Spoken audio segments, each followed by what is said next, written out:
Hello, ഞാൻ Swathi, Kozhikode medical കോളേജിലെ second year MBBS student ആണ്.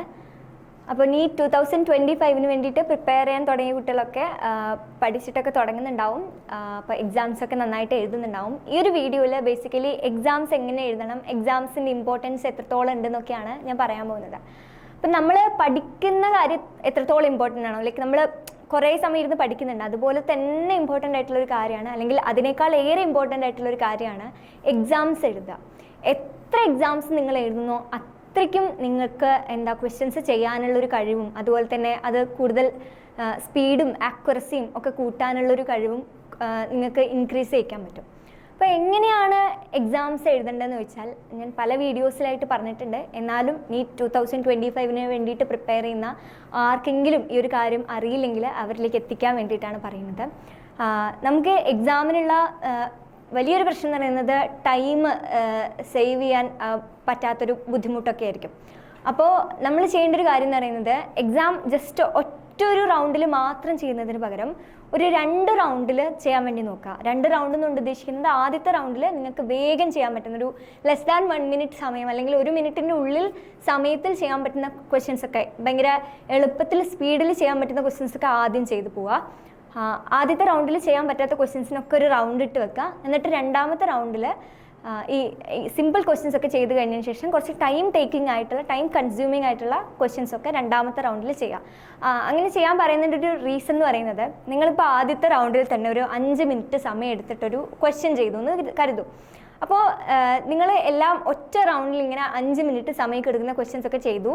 ലാസ്റ്റിൽ ഒരു സിമ്പിൾ ആയിട്ടുള്ളൊരു 4-5 ക്വസ്റ്റ്യൻസ് ഉണ്ട്. ഈ 4-5 ക്വസ്റ്റ്യൻസ് ചെയ്യാൻ ലെസ് ദാൻ 1 മിനിറ്റ് സമയമൊക്കെ മതി എന്നുണ്ടെങ്കിൽ ഒരു പക്ഷേ നിങ്ങൾ ഈ 5 മിനിറ്റൊക്കെ എടുത്ത് ചെയ്യേണ്ട കുറേ ക്വസ്റ്റ്യൻസ് ആദ്യം ചെയ്താൽ ഈ 5 മിനിറ്റിൽ 5 ക്വസ്റ്റ്യൻസ് ചെയ്യാൻ പറ്റുന്ന സിമ്പിളായിട്ടുള്ള ലാസ്റ്റിലോട്ടുള്ള കുറച്ച് ക്വസ്റ്റ്യൻസ് ഒരു പക്ഷേ സമയമില്ലാത്ത കാരണം നിങ്ങൾക്ക് എഴുതാൻ പറ്റാണ്ടായിപ്പോൾ. അപ്പോൾ 5 മിനിറ്റിൽ ഒരു ക്വസ്റ്റ്യൻ ചെയ്യുന്നതും 5 മിനിറ്റിൽ 5 ക്വസ്റ്റ്യൻ ചെയ്യുന്നതും നിങ്ങൾക്ക് കിട്ടണ മാർക്ക് എന്ന് പറയുന്നത് 4ഉം 20 ആയിരിക്കും.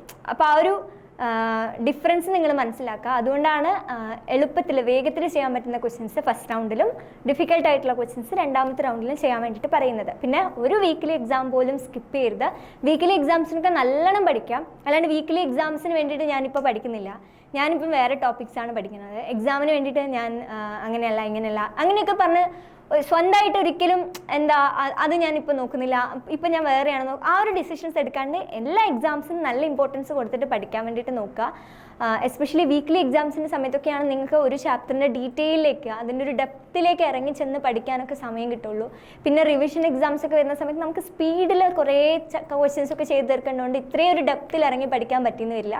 അപ്പം കുറേ ക്വസ്റ്റ്യൻസ് ചെയ്യുക. പിന്നെ ഒരിക്കലും പാനിക് ആവാണ്ടിരിക്കുക. ഇപ്പോൾ 2025 വേണ്ടിയിട്ടൊക്കെ റിപ്പീറ്റ് ചെയ്യാൻ തുടങ്ങിയ ഇപ്പോൾ തുടക്കത്തിലുള്ള കുട്ടികൾക്കൊക്കെ റിപ്പീറ്റ് ചെയ്യാൻ ജസ്റ്റ് സ്റ്റാർട്ട് ചെയ്തവർക്കൊക്കെ ആദ്യം ഒരു പക്ഷേ കുറേ ടൈം കണ്ടെത്താനൊന്നും പറ്റാത്തതായിട്ട് തോന്നുന്നുണ്ടാവും. പക്ഷേ അതൊക്കെ നോർമലാണ്, എനിക്കൊക്കെ ഉണ്ടായിരുന്ന പ്രശ്നമായിരുന്നു. അപ്പോൾ ആദ്യമൊക്കെ കുറച്ച് ബുദ്ധിമുട്ടൊക്കെ ഉണ്ടെങ്കിലും അതൊന്നും ആലോചിച്ച് ടെൻഷൻ അടിക്കൊന്നും വേണ്ട, പാനിക് ആവുമൊന്നും വേണ്ട, അങ്ങനെ കാമായിട്ട് തന്നെ പഠിച്ചു പോവുക. എക്സാംസിനൊക്കെ എപ്പോഴും ഒരു 650+ സ്കോർ ചെയ്യുന്നുണ്ടോ എന്ന് ഉറപ്പുവരുത്താൻ നോക്കുക. ഇപ്പം അങ്ങനെ ഇല്ലെങ്കിൽ പാനിക്കൊന്നും ആവണ്ട, അതിങ്ങനെ കൂട്ടി ആ ഒരു ഗ്രേഡിലേക്ക് എത്തിക്കാൻ നോക്കുക. അപ്പോൾ ഓൾ ദി ബെസ്റ്റ് മക്കളെ.